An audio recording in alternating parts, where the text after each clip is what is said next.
Mind set എന്ന് പറയുന്നത് ജോലിയുള്ള പുരുഷനെ ഒരു പെണ്ണ് അന്വേഷിക്കാൻ നിവൃത്തിയുള്ളൂ എന്നുള്ളതാണ്.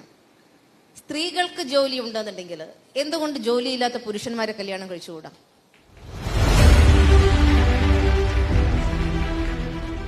നമുക്ക് അങ്ങനെ മാറി ചിന്തിക്കാലോ അല്ലേ?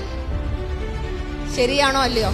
കയ്യടി കൊണ്ടത് ശരിയാണെന്ന് എനിക്ക് തോന്നുന്നു. പക്ഷെ എത്ര പേരാ റിസ്ക് എടുക്കാൻ തയ്യാറാണെന്നുള്ളത്? ഇപ്പോഴും എന്തോ സ്ത്രീ സംരക്ഷിക്കപ്പെടേണ്ടവളാണ്, അല്ലെങ്കിൽ മനുസ്മൃതിയിലെ കുറെ കാര്യങ്ങൾ കുറ്റം പറയുമ്പോഴൊക്കെ തന്നെ കല്യാണത്തിന്റെ കാര്യം വരുമ്പോൾ ജോലിയുള്ള ആളെ മാത്രമേ കല്യാണം കഴിക്കുന്നുള്ള ഒരു തോന്നലും, പുരുഷന്മാർക്ക് പ്രത്യേകിച്ചും ജോലി ഉണ്ടെങ്കിലേ കല്യാണം ആലോചിച്ച് പുറത്തേക്ക് പോകാൻ പറ്റുള്ളൂ.